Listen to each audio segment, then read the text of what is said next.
ضلالة في النار. الحمد لله نسى أوشي وشي.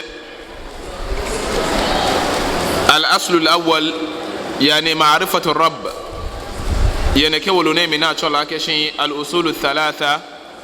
ni الشيخ المجدد محمد بن عبد الوهاب رحمه الله تعالى نموهجلها لبن يبومي مان بني إبافي نكاسمو نجي بانيونو نجي lesson 8 no ينكي ولونين وكاسيومي يمسالاتي نجي مسجد الشتري alo roadside masalaci ya tashi Aduami Accra Ghana.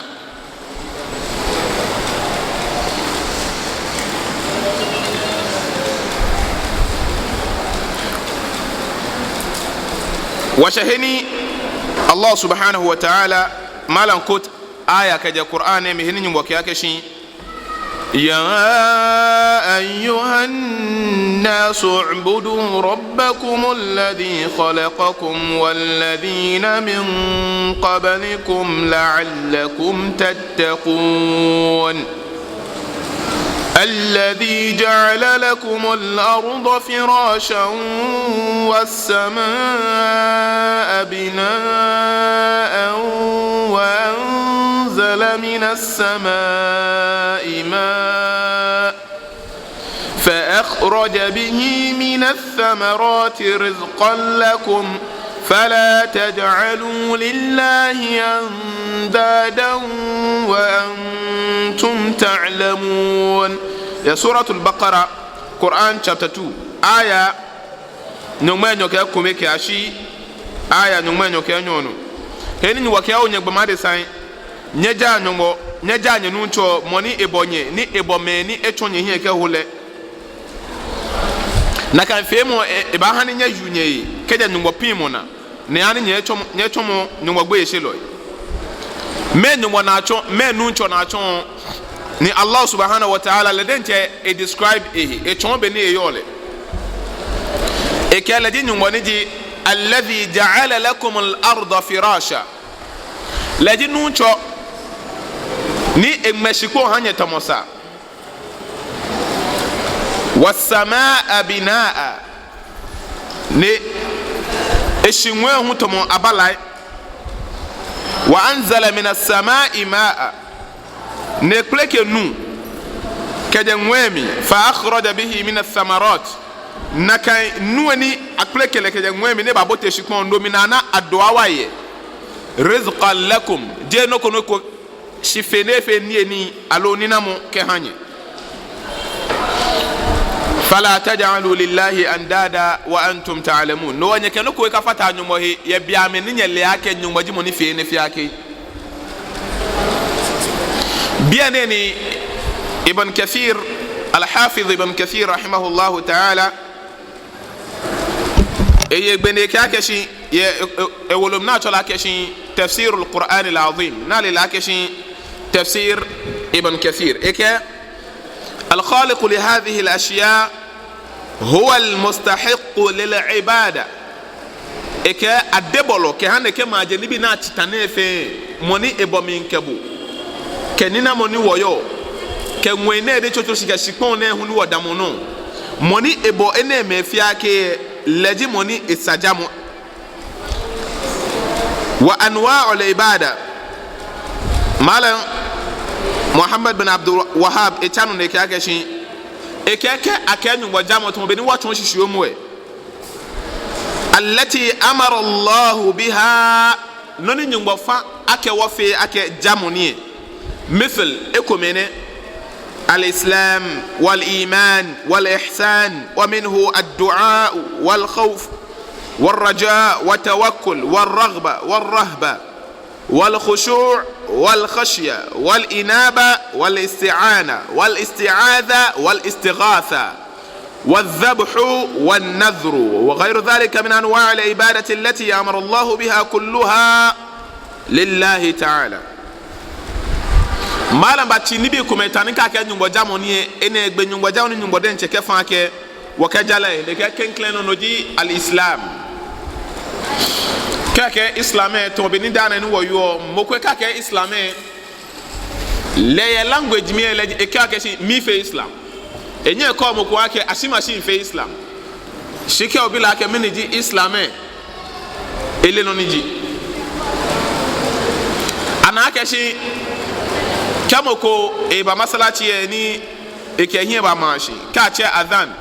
e ba alo le den chepo le cha azan alo a le den che le di mo ne hi oyin a alo le dan ye first half mi alo second half a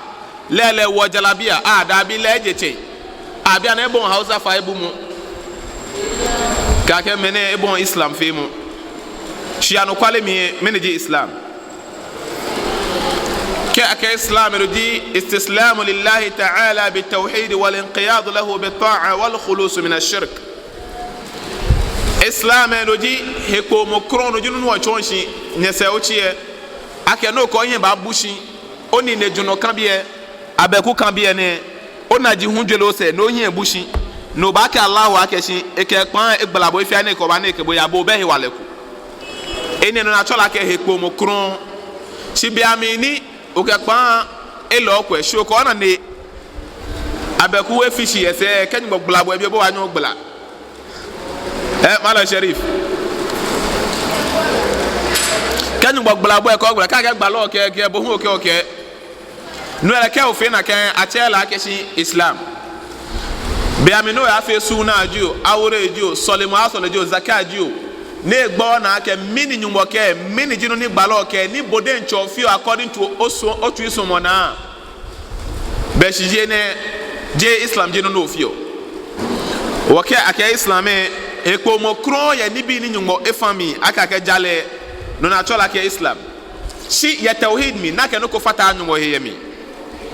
na gbene na ba je ke je shirka mi kemeni huna me fi o shirk enye last week wo wie san ni jinye so chie no di kenklen o ngwa fan wa ke wo fi islam we ne jamoni wal iman ka gbene hemo ke ili ka ke hemo ke ile mini ji hemo ke ili jibril alayhi salatu wassalam ba balo muhammad sallallahu alayhi wasallam akeshin akhbirni anil iman ba mi no ni ji imani ni anabi muhammad sallallahu alayhi wa sallam kya shi ka akahe mo kayeliye je kawe tombe ni woyu ye wazongo jami'e kai wannan yana da imani mene kai e imani mini ji imani e nesa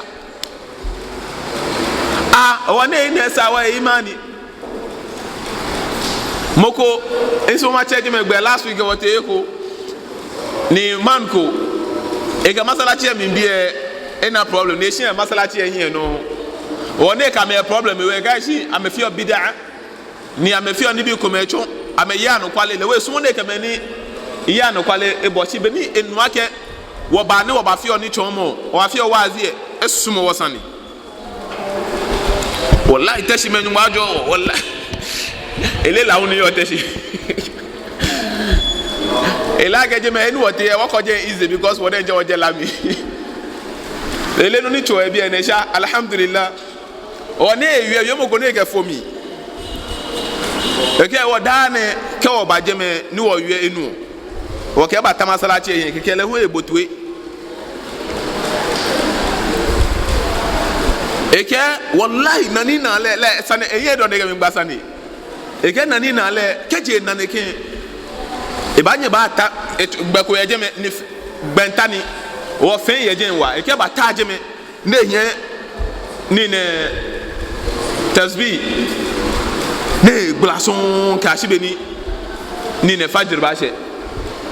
according to lele according to le mini ke fi ona ga imani o ka mo go na ga go me ne imani gbagba nyo ta fen mi an ne ke twazikri so ni anima we de shino e ke twateson ni je chelio ebene twateson ni je chelio na mo chu balo muhammad sallallahu alaihi wasallam de lente ni mo ke la ke ba fe imi ke tahajjud poni ba fe ni mo ke shi ya ayyuhal muzammil qum al-layla illa qalila nisfahu aw inqus minhu qalila أو زد عليه ورتل القرآن ترتيلا. بل محمد صلى الله عليه وسلم after ni wachela ke almuzammile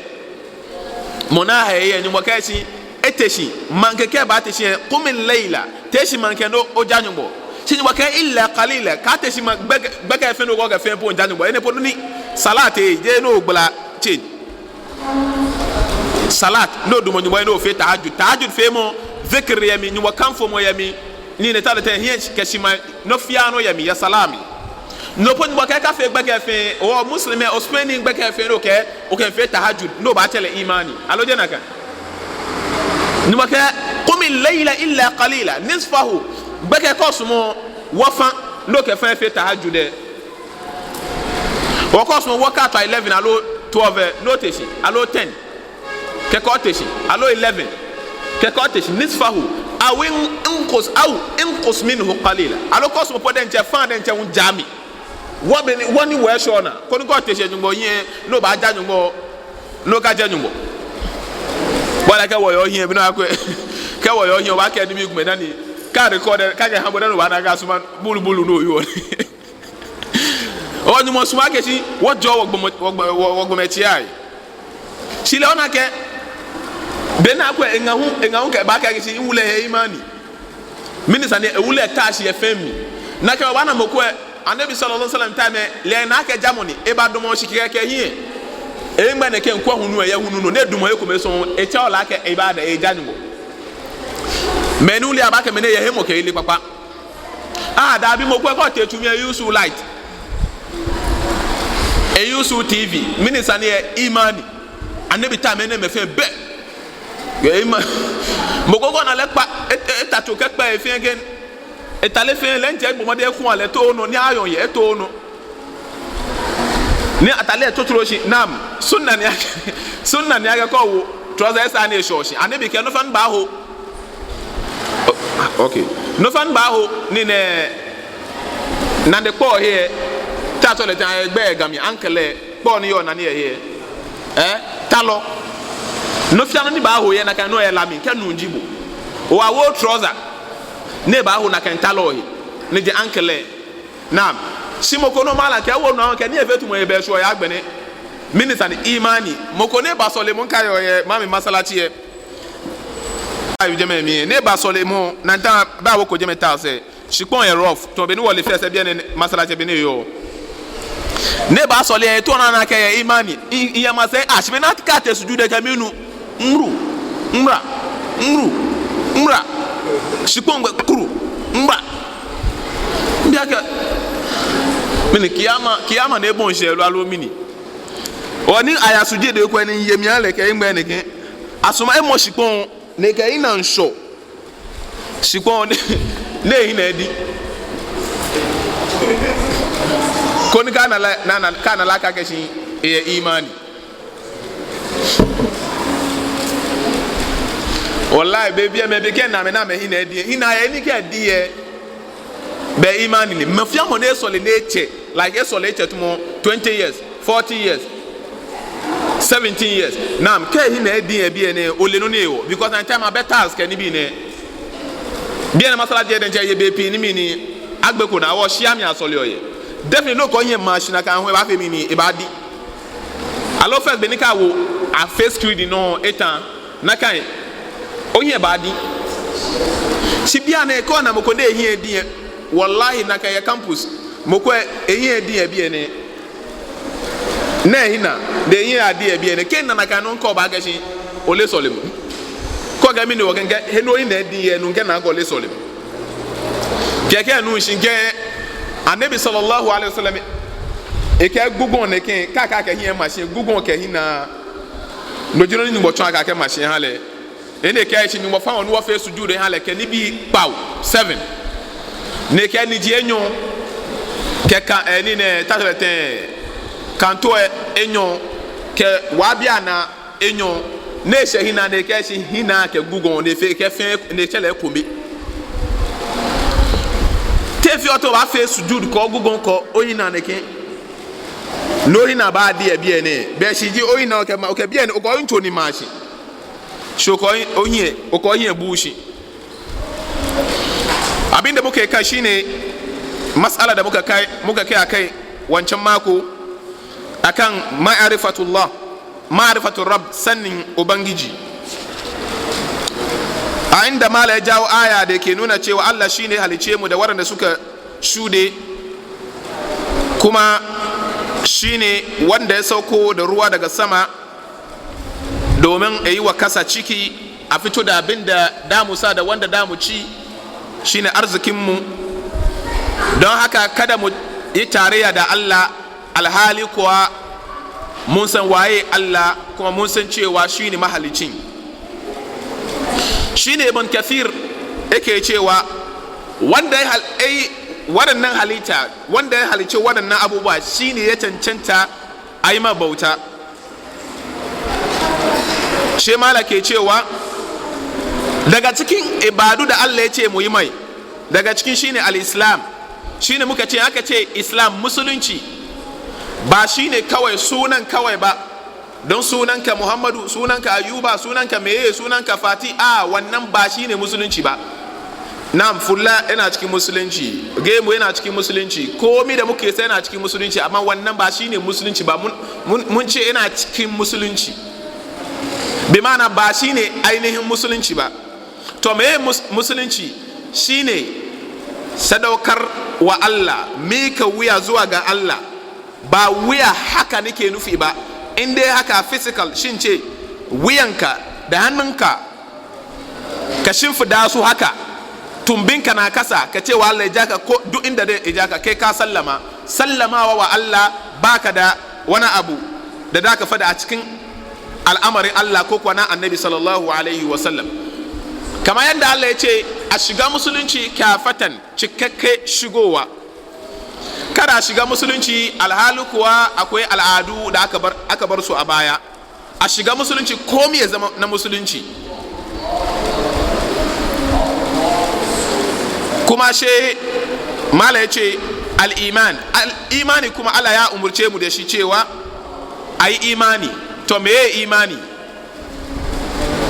Ba imani ba kowane alama ba ne fashe biyayya wa Allah. Kuma na yi maganganun da yawa akan wannan, kama wanda zai saya a cikin rana, yana ta kallo ranan, shi a cikin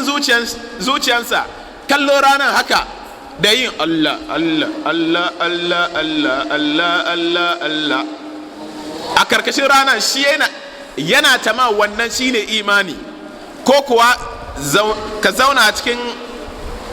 sanyi da nufin cewa kana ma Allah ibada, da nufin cewa kana da imani, a samu wani saboda wani alama tare da shi, sha ce yana da imani, alama na jiki kawai, wannan ba shine ake nufi ba.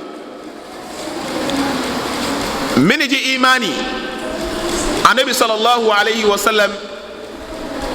eke shi kake hemo ke yeliye imani no ji ne oba ya ke shan tu'mina billahi no ko hemo ko oyil ba wo nyungom ya ke nyungbo koye adebolo koye na ka adebolo ji mo ne bo fia ke ne ha wo no fia no ba he nyungbo ye. Al imanu billahi wa malaikatihi ka gbe no ba ya ke bofoye nyungbo e bofoye na kan bofoye je hinji ame je ye ji ame ye di na menunu ame gbo nyungbo to no nyungbo e fa ma ke ame fie no ame fie o ya mete am nyungbo achi me kumeta e ha wo tumo malakul maut, malaika Jibril, Mikail, Azrail, ke kome nyungba echa me gbe ten hawo wo ba ya ke ne ke bofo ni ameye wa kutubihi ka gbe ne nyungba ewoji ne ekplekeleshi nam wo ke wo ba ya ke nyungba ekpleke woji kumashi tamamini tumo taura tumo zabura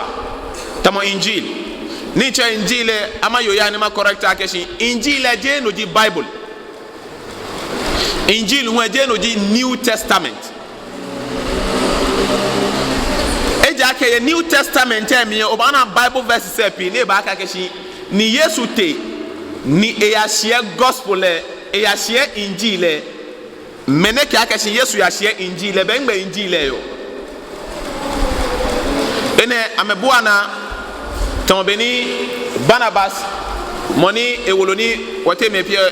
nye yo nye chan wolo na tola ke the gospel of Barnabas ne ka ke shi manche ni yo na kan time ame shan na kan wolo e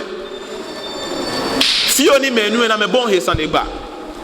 o injil e be don zabur hu no hu e be don taura no la me chake hi e fia ken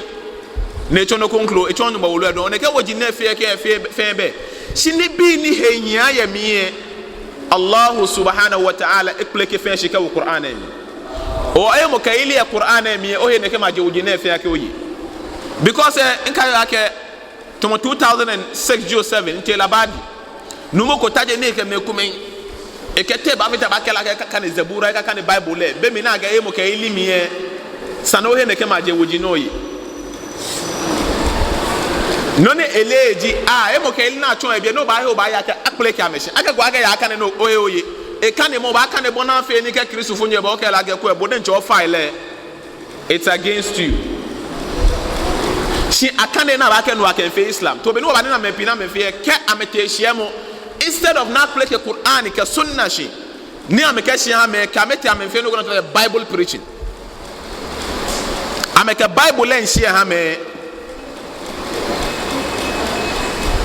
nekeno na Islam efu ano mini on ke Islam efu ano e jake gbalo Muhammad sallallahu alaihi wasallam Sayyidina Umar ete ya bo me ko metwe ni Jew fu atu na men kane boko la ke Bible le ni ji ame Talmud na me chola me Torah ni di Bible le na me take ahia ko ba shibia ne edomo shi ne botwe ne bon ni bi ko me mayami ne ba anabi sallallahu alaihi wasallam ya anabi ke Sayyidina Abubakar tashi ne ba ka ne bi ake ya Rasulullah inu Bible le beni wo chole bia na me wojin eku na ka Bible le shi di kitab book wolo inu Bible le ni di Jew fu ya Bible le inu emiwe mo kome ni yue mo e na akpa ngo na akpa jena nabi sallallahu alaihi wasallam me yan shi beni ewu yin no yin atu Sayyidina Umar ne bon ni bi e kan de mo ne ya nu ne ma ne bon kan de mo na ne me hia je ne wu ehia no hia tu fefe se engba tu fefe se Sayyidina Abubakar etwane yedi ehe wolu yedi ne chefu ne bi la keshi o kanani ye mo hia no na ka engba ntu obedwo ma keshi o ba kpa no no fie o jaina nabi Muhammad sallallahu alaihi wasallam bi la keshi o Umar ke umma Muhammad sallallahu alaihi wasallam ani inke woloko ni emi wiemo ye fan ne ngofe wojifi ne hife wojifi ake ba akonyelo ne kala kana akhi Musa hayyan ma wasi'ahu illa tibai eke moni ne ka pleke ne ke wolo ne hale aji le den chepo ye wala mi nko ne ja ne bi Musa ne di Moses aji le den che ye wala mi ponko e ba menu ne yin ne ba yin se anabi Muhammad sallallahu alaihi wa ala alihi wa sallam Allah subhanahu wa ta'ala kela keshi wa anzalna ilayka adh-dhikra litubayyana lin-nasi ma nuzzila ilayhim eke obugbala Muhammad sallallahu alayhi wa sallam nano ke ba fe wazi wa pleke sunna shihabu wa anzalna ilayka adh-dhikra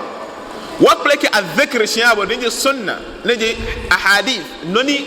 bo oshinu mo nuwa kan abo eje wonwo bona fe ni o ka gbala noni wo pleke le chike ha adesa ni de Qur'an no ka gbala mi eto ame no ko ba fe wazi ne no wa ka kashi ya na gbe suratul Qaf wa dhakkir bil Qur'ani man yakhafu wa'id nyaka ya me kamini wa dhakkir bil Qur'ani nyaka Qur'an e ka ya me wa ka Kristo fo nyopo na afele wazi Qur'an na ba kan na ba afele wazi ka ene nuko dan ka akela ka yakwa Bible chapter ne ke verse ne ke aloje na ka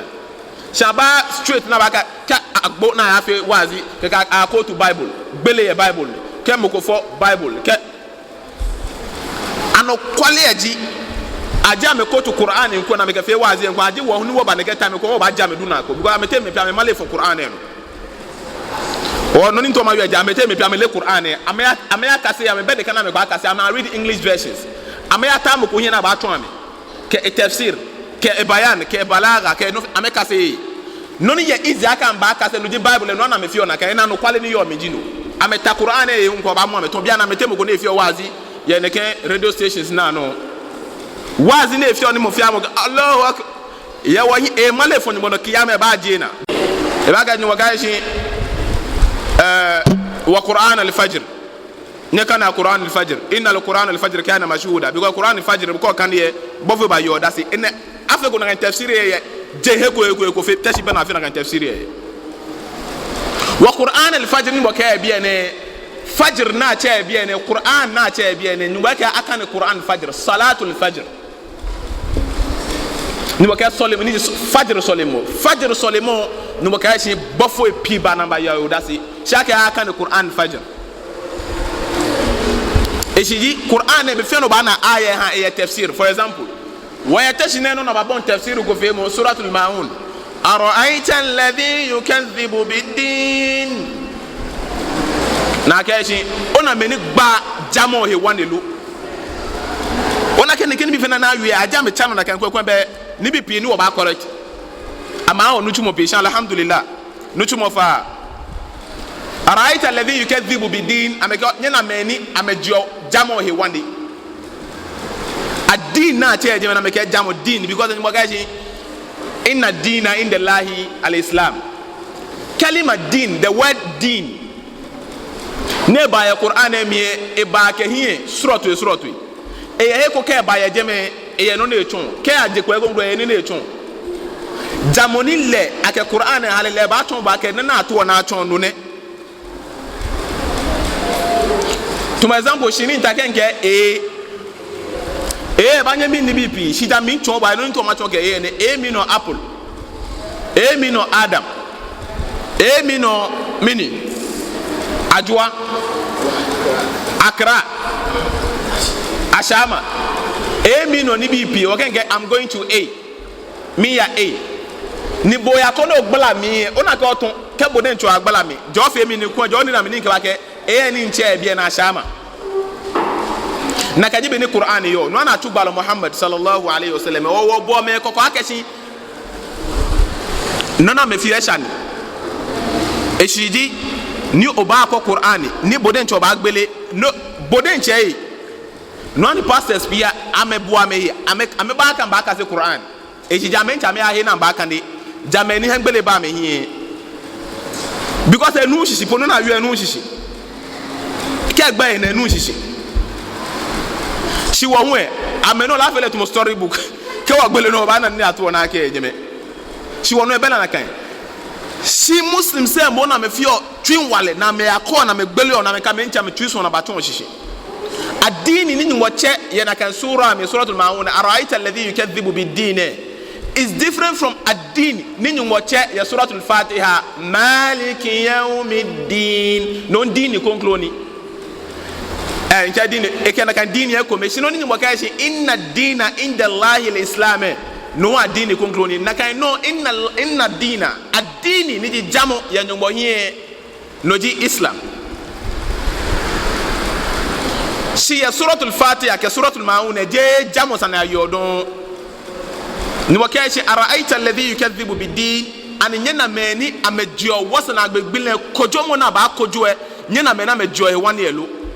o adini ya biene keke wana tafsiri ba ke yawmul hisab kojomo gbile no sana ayu me keke ka gbo amushia kojomo ko bese don no mo ke mene me ani nyo se amelu heni mo ke maliki yawmiddin manche moni yo he wale ye kojomo no e wasana gbele no because me keke yesu ji moni ba kojo wasana gbele no ni mo ka shi leji manche leji moni yo he wale e wasana gbele kojomo no o ne keji be ne ba na ba poison Qur'an nini al-umma anabi Muhammad sallallahu alaihi wasallam o afe wazi ke Bible afe wazi ke ake zabura ko aga malan zabura afe wazi ke shetani jini fiona ke mfano na ke fina shetani ni kawai wate me kwa wate na me fina ka ne wannan ko ke no ko wato alo wate sheje bona fina azaba ni ba ko ka sawo te fete na aye kande mi bia ne akpe kan alo je chele ni unu eje no so so no ke yin mo fia mo ni ya dwomo ken na bona kan time hunu eje na bo hu ya gbona ya hunu eno no yin osono kenta onoko mo fi oni adwomo ke na we ba ke shan awo taxi abo bia na uber ba we uber na ba wo na ga we ya ناجب الإمام أحمد بن حنبل كدين نبي محمد أخبار نعم المطية للفتى آثار لا ترغبن عن الحديث وأهله فالرأي الليل والحديث النهار ولربما جهل الفتى أثر الهدى والشمس بازغة لها أنوار ekena na gbe yome ke ba je bala ke sin dani je ba chele ona nokuna si bia mi ni je chele ni hunu epe agbene mi no ofi oko osono alo candle wo bible ebehu to be ni yesu behu bible behu to be ni mose behu mose ke yesu me fe gbalo wujini si bia ne ayakufa do time mo go wie mama yi mama time ehu e me 2020 inshallah no ne cheke beni bayale si gbalo muhammad sallallahu alaihi wasallam e reign forever je reign abome gbalo muhammad sallallahu alaihi wasallam e reign forever kashi beni jele baba na gbe o wala ewolu epe qur'an ke sunna pe ke kristo fonyo ba na enu she ka kashi nonu wo yu achitanye bible le mi mo yanu akwami aloko so na aka na abo bi ene mala mi jeno ni mo ke ka ache no acha aya no ka gbala sunna wallahi me ka kashi ko gbala qur'an ke sunna me ameye because qur'an amaleni mi no maka amaleni anabi muhammad sallallahu alaihi wasallam be mi ni ebaje islam beji akpata islam jamoni yo je na kan time no di judaism ke christianity menesho al majus menin jawaji menin jalla ke menin jache ke tay al kufarul quraish jemfia ke wodu mo ko beni yo jamo kron yo na pleke qur'an e shike hale qur'an e jinu mo kala ke si iqra bismi rabbikal ladhi khalaq qur'an na pleke le shana ke si ikane ne kane ne ke qur'an ni makka feke he ni madina feke ni jem feke ba he womi tebe den mana gaji ka kane ne ke qur'an mo go he ba shi jiba akane there's something wrong somewhere akane lo joba mi kenga kristo funya mo fioni gafe ya fele wazi in le ake ken kane qur'an ba ye fo tamo beni balota ma ye fo shin le ake qur'an ba na effect ye mi o ken akane ye to beni anytime akane aya ko e bi ene in kan oleke gbenko to moneke wa min ayatihi al-laylu wan-naharu wash-shamsu wal-qamaru la tasjudu lish-shamsi wala lil-qamari wasjudu lillahi alladhi khalaqahunna in kuntum iyyahu ta'budun. If you lecture ho ni kafiri ji fe son yo jeme ne ke jibe ni kan Qur'an e o bana kemi kan ke je fe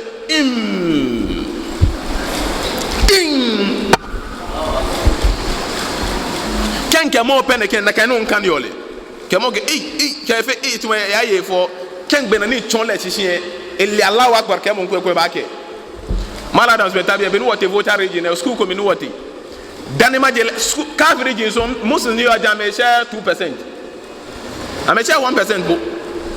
Now I invite you. Me just go egbe. Peki senior high. First school. I'm a buashi Christopher so nke born a voter region no gbele bi so I'm buashi. Ni ya je shi eni je innal hamdalillah nahmadu me math spoken ya to kan join mathematics English kan ya to innal hamdalillah na me bon fe mo kutu okay but we don't understand what you're saying. We don't understand what you're saying. I mean we no shin channel nahmaduhu wa nasta'inuhu wa nastaghfiruh ene no jina nabi sallallahu alaihi wasallam ka juwa monshi wa na'udhu billahi ni agbena ame fe kutu oni gbena ni kama ke ba me wi aka me nu shishi ni get shame on you. I have not started the lecture yet. This is a prayer that I'm praying before I start. Na me fam ame bo ame de bo mo fam bo de twa nimba je yo mo hia ame ni ne lecturer ko meko ne wi aka chike me na ama me school we yo mo ni topic eji meaning 6 agendas of achieving academic excellence. Nibi 6 niko mo mi e ka o ya school ba ye kuni ogba be ko gba ejuno amalaka ma lo blo fo wojini nke ba fe ni ne Arabic wojini ke no ni ngefe programme ngefe lecture poem yene kan bi 67 ni quote ni Qur'an sunna no so ni gbena lecturer ke wallahi ke na ma me school ne ye voter regime aba fe lecture pia bi nuko lecture to mo ne kedam shi Qur'an ka sunna non wo ke fe tv ta ke mena ba kan Qur'an ka sunna ye ko na me ya me ye headmaster kafiri original ni ke no se ke anytime wo fe reda ko aba school ne wo ba fe waze wo ba be kan o shi ni wote mano bi ke shi ko ba na ba gbe wo because mano bi sumo Islam the school se fe no wote am ke wo na de kan fe de kan wo ba na wo ba benu wanye mano bi wazi fe no wo fe mano wo ke manche ke na mo na wazi no wo fe mano Qur'an ka sunna wo ke fe ketu ya baka wote Qur'an ka waka shi e Bible lem ne ke padi go leja kuma se le egla Qur'an aya le egbe ngosan suraj egla ka waka shi no wo yo akwa Bible lem yemi mano bi ka wanye mano fanson wo yo just ni peka wo ya me yo shika wallahi mami ko echa woni gashi le so le she to e bi ba so le na ka no wo ye jembo ko gashi wallahi masala chi ne le so le she gbe na ma wo to ni bon so le mu na wallahi mo fen ba ke ake Qur'an ke sunna fe wazi aye amaleni elle Qur'an ke sunna ne ba fe wazi alo ele be na ke fe wazi ha amale fo le kawe ene wa amete me pie ka me na wa machine a je ka me tuefa ame sole wa keke watashi nege kon waka wi wo ba wi ni me na no ni ya no nye male fo nyu wo ke gbalo no te we to wa ka ke Qur'an fe Kristo fo nyu wazi he bo to aka nyu play ko na ka elementaire shi yemi o to nya Bible le no ni ngo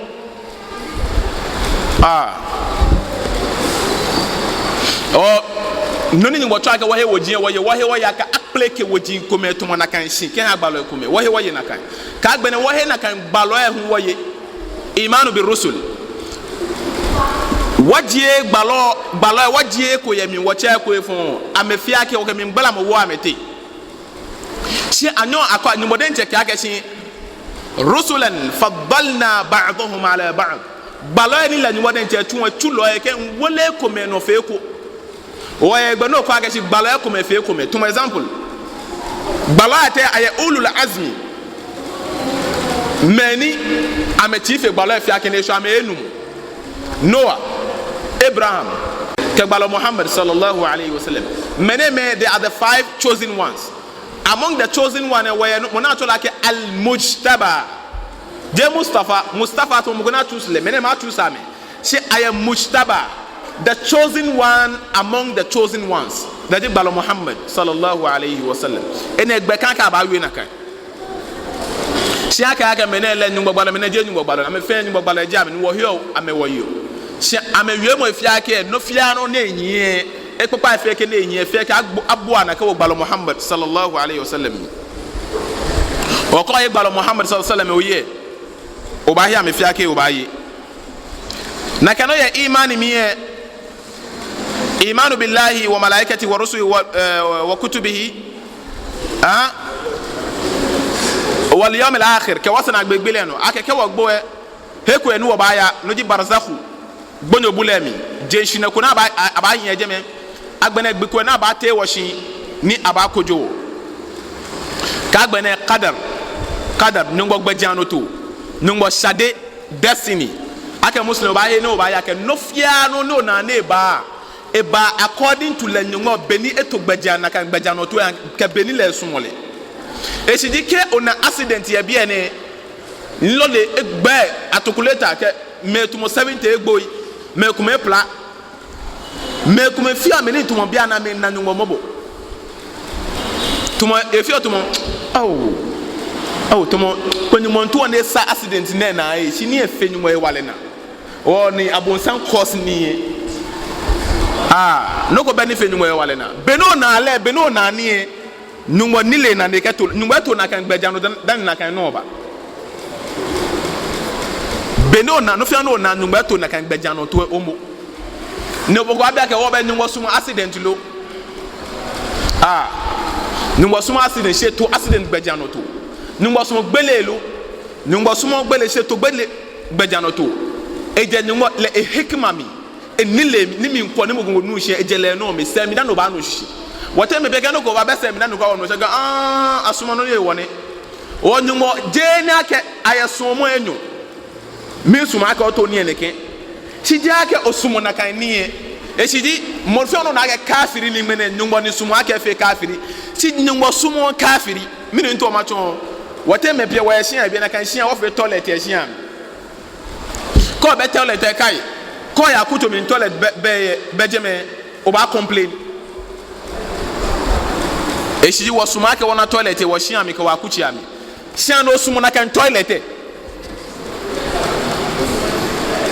osumo sho osuma ake hinje osuma ake hinje bona fe no ka fe mini o ka ko osajiana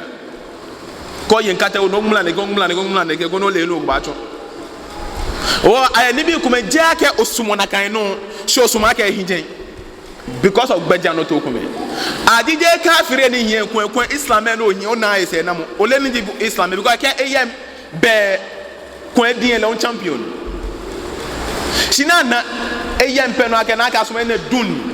I me pina me hola kro wa light bejeme o me na dun to mo kande sigbina ke kane ba ya je na ba na ga so me dun o numo no fia no na epopa ke fon fia ke to le di mo na to na kan gbeja no to we ni ya aqida ahli sunna wal jamaa al muslimun as-salaf as-salih musu sama aqida me na me nyebala muhammad sallallahu alaihi wasallam ke sahaba ameyemo ke ilimi yana ka hemo ka ile mi qadar mi noji akashi al iman mi ake al iman biano wi iman sani al iman qawlun wa fi'lun wa niyyatun wa ittiba' ar-rasul wa ittiba' as-sunnah ake hemo ka ile ana alwana ene wakase ni tomo last 2 months e jono ko mo hemo ka ile ana alwana ni wajeno ake ana hemo ka ile mini ji hemo ka ile no ji wiemo qawlun wiemo dhikr ji no fio ke nyumo gban no cho ke be no wiemo yole wa fi'lun ke osole mo nuchumo no chu o zaka ha mo o tade womi ake na ake oye hemo ke ili wa niyatun ke niya papa ni yese na gbene na kan no hu fe mo ka sole mo ba sole zikro ba fe ju ne ba fe according to balo muhammad sallallahu alaihi wasallam eni chomo nibi ajeni qawlun wa fi'lun wa niyyatun wa ittiba'i sunnah kemo femo jinto ka gbene ne ba hin balo muhammad sallallahu alaihi wasallam ni chomo se enen na to la keshi al iman we musin se anyo akwa keshi asima sie ebe imani ya biamina ba na ke pasole mo kemo go ba ke imani atale no ba na kemo atale ni ana menefi azumi zaka ko no efe awaka shi mene ebe imani ana lake wotelema efe shirk efe shirk awaka mene ebe imani o moni ya imani ana ala ne ke wonche nye alo ka ashofe lo nye moni ya imani ana ala dantiami moni ya imani ana ala wichiami because ene me fe mo no twa keshi nuchumo ni onu chumo fe no twa ka imani ko fe opposite twa ka mini obe imani na gbene ken nuchumo no ba twa enwe sa na obi aka tegbalo muhammad sallallahu alaihi wasallam e fe leten na mo ke wasole shi sole mo isha sole mo nyumba twa be ni shi abo enyi sa no wasole shi edwe mo ko ne ba sole bi na kan padiko ni ka o ba ka ye echeje go ba sole ke ba sole le takbir tu mo e fe ncho if you again Allah akbar ke ya ruku e ke yin fe ya ma spon again ke sumo ke ya suju ruku ke sumo ide ba ya suju da lo ke sumo ba ke sidani e fe mi ba fe no fe le so ba fe e be jogba na fi onaka o padi ko ba bon so le mo na kan bia mi iye pa fi mi 2008 2009 ni ba so le o ke ba na so le ta ba so le agbo na padi ko ne ba bon so le mo le won so le se tan de ba ni na padi ne so le bi ene le ba yin se ke so le aso le tumo 20 raka agbe ko wele so le mo e so le ga ti be de ba to le ona gbene ba bi me ga isa anya so le pi ne ga lo liga 10 minutes and then ba kem ni ga mo no yese ga so le o be le be jugba o le o e siji ke so le po ba so le according to me ni beni nyum eto le gbaja no to e ha je according to bo na ka no ke zikr no ko no ba fi zikr fe mo ko da ke gbalo ha ko bo number fe mo subhanallah walhamdulillah wala ilaha illa allah allahu akbar si beni mo ko ba ka fe mo subhanallah alo la ilaha illa allah 1000 neke alo 100 neke bila ga gbalo muhammad ni jan fe lo ke ga da bi e na mo ni jan fe e ga wo shewu ko ni ha e ga gbalo ga tin akona ga shewu e man ahdatha fi amrina hadha ma laysa minhu fa huwa raddun mufia moni e ke no ko baba ni ke jamo ne mi ni je na kan no je gbalo muhammad sallallahu alaihi wasallam weje aka ko ke ale ke amete machine inshallah e manage aga man ga te na fi la ne ke ruku ne ke aka ne sura ne ke ka bila ga malam bo wo mi nuchu mo alo nyumo ni ke ya fi jaga o eyi wa shewu ko ni cho ko ga ne manager hami balo muhammad sallallahu alaihi wasallam no wa jamaa energy islam energy imani ana sinoni anaji ni mon sole eto imani ni mon fi azumi eto ake imani ni mon fi zikre eto ake imani si ani nyongo hewo efio alo je nyongo hewo noni ana noji yinto noni efio nyongo hewo efio alo je nyongo hewo efio no ana no ashu ha nyongo pe si biamine efe na kan no abanya te na kan mo ake mu'min jile abanya te na kan muslim jile si ake nyongo efio alo je mu ko nde nyongo hewo no la asia nyongo pe onye menye ko aga cha kuti pa shoji na efio je nyongo hewo ne ko adon oduba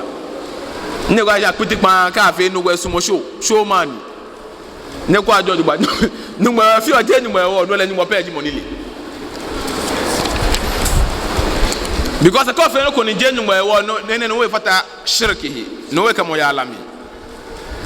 anabi muhammad sallallahu alaihi wasallam bi amina bila ke shimini di islam wa biashe e ke no jina ba so le shenu mo jina mo e ke shahadatu an la ilaha illa allah wa anna muhammad rasulullah ene no di first pillar no mo se no ko bedo fe no ko meto pe ni balo muhammad ni mo balo ni wa iqami salat na ba na ke o soli wa ita'i zakat no ba ha onyato wa sawmi ramadan ni ke ramadan se no ba fi azumi aka muslim wa hajjul bayt liman istata'a ilayhi sabila ka gbori kan mo habo wala wondo ba ya haji no ba fi haji ene no na chora ke islam balo ke nybo fa ko ke jale ka gbani imani no woto no nji imani ke pillars abone hi nybo fa ke wo ke no hu e jale ke nybo asumo next week o ba ta no ke je al ihsan miniji ihsan ne ke ma je ni bi ne ebetum wo be fi o she hi ake ba yi wo be ni wo ba no shishin fe ni wo ba ke won ya hu ni wo gbe wolu na wo bi allah subhanahu wa ta'ala fi on wo kan o bi nyumo ni e ke jomo wo mi hawo o meni wo bo to e ke o meni wo kan yo eni wo ton ye o bi nyumo ni sale hawo o bi nyumo ni je he no wo mo ke he chen kenye ke je wo sate wo bi nyumo ni hawo imani e hawo ishe iman mi na gbe ne gbe wo imani mi o bi nyumo me ne chomo hie kete ye woni me ke wo papa me ke o teacher fo ne chomo hie kete o bi nyumo ni na mobo ya me gbonyo bu ya mi o bi nyumo hu e wonu kwa ni yo masalachi ne o bi nyumo ni ejo ame ni ha me wale ke nile e ha me shika ke jomo na ka ba hindi ne mi ke ba cha me we cha me imani mi wo ho be allah subhanahu wa ta'ala ne fi na kanu e hawo o blanya bi ni kasiyo ni hu ye masalachi ne ke e ko bi nyumo ni ejo ame fi ake la dami 2 minutes ni ke clear no ko inshallah 2 minutes pe inshallah ke che no apos mi kenye no nye gba apos mi inshallah la se na kwa ni wo pe ko bi akeshi ebi mi akeshi mala be go be ni na onu wo ba nu wo ya bi ake mala ni ne kuni ona pe ni ona like organization group ni yeah now where the group ni ngala ke da bi makaranta ni ne ke mashallah no ne ke chasele no lenkelete shi no no ne wi ne ke se mi ya na mo ko ne ma no ko nklo hu ye ko ni ke be ni me go use o word ake meji leader ke group ko wallahi mi je leader jimi ke an ko mugungu leader Jimmy Pe can I was school group ko University of Ghana na kan group en lead na kan group apart on the time it get teacher Jimmy allow student Jimmy Islam have a group here group no di na ba group imam say na ba soli no ko imam e ke wo etan abeko ego na akpo ego don mo fi ono na ga check ego etu ebu ameku mana ebu ameku na ni ayi afu konji ke wa me ke sana wona ko oni afi NHIS National Health Insurance ke ahi meji ne dry masalachi ni alo ato ofan ko ne ba wa me ni bia na me nye nu tuwo me ya me jeja afi ko dan bia ne chinu water ne no waga shi mo fi amo ne 100 Ghana ekeba mo fi ne ne ke na kan sika na ba agba ha imam ko ne to gbeja no to bi na wa fi na ka fi na kan no ya jeja afi meeting ko ya ko dan jeja na susu ko dan wa karara na ga machi muslim mini ana me ama fini amele na me fio wa fi na ka ko ni wo ba try say hu to be ni promise am imam say ko me denche wo ba try say je ni ngoja money aga mi no da gomba bi hu efi ame no kotokoli bi efi ame no okay still je ni ngoja money ken ni nja wo no etu aga mu ya jawo je ni ngoja money eyi nyesu mo nye imam say say no ani nya afi ni me nye wole imam say me aka wo chama na wo imam say na ga wo chama imam me ni gile mu just bona fi aye ni bi ko na ba fi na fi imam ese mo fi anu e na ke pe ke ni bi na mi na no le akeshi mi don infele clear then mo ke ka wi akeshi Siddiq me ameto aneke maje ni bi na ese from the horse's mouth what I say mi ne wo adin ye try say Islam ye try say Quran ye try say afi ku ya Islam ku e imam eji mo ni ba ha e ba akeshi e to set committee na afi ne ke na ba eta imam eleji de mo ne yen automum power na fe na ga ni mele na ga fio afe na ga bona afe na ga he power ya imam sadi na wo neke manche mene manche neke imam neke aba ache mi aga shin ba wo shin ye kashi ni mo awom na kan no eko ka bo shi nota moni ba we eso ma ga je mo koni la wo le imam ye na kan ni bi na me fie ko mi ni nkela ka bo wolo no kase get abi neko kase da neko nwa school ya she to nika mi no use neke time no ba kase ni ole himeji na medra bia ni bia na me nhwa me aka me kase ko ni bia na me nhwa me ka ni bi ko ni sana me fa me fe boto onye neke maje ni bi instead neke time ba tashi no ko afi no ko kupa han yi bona ve ka te su na alo aure alo adoa niko ba ga shi wa imam e ba jama takbir Allahu akbar atakbir Allah wa imam e ko na kan na hale na kan fan sa won be o fe wona na gbe won bi nyimo na ejole efe jihad ekete shuwana beni ena na ntam le kumete ejo masalachi emi meni nuono ni yosha amenu shi ejo masalachi emi nuonupa lede nche ba e kom ye gbe yi ne aka masalachi mi newo mena ke leji overall imam ke ba e ko na afi ado alo ne kaka hale fans na ke ko ato afi wo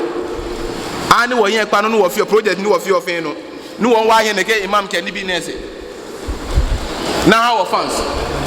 Allahu akbar sidi eleli gbogbo Allahu akbar joy sani ken le ne o mi school gba lo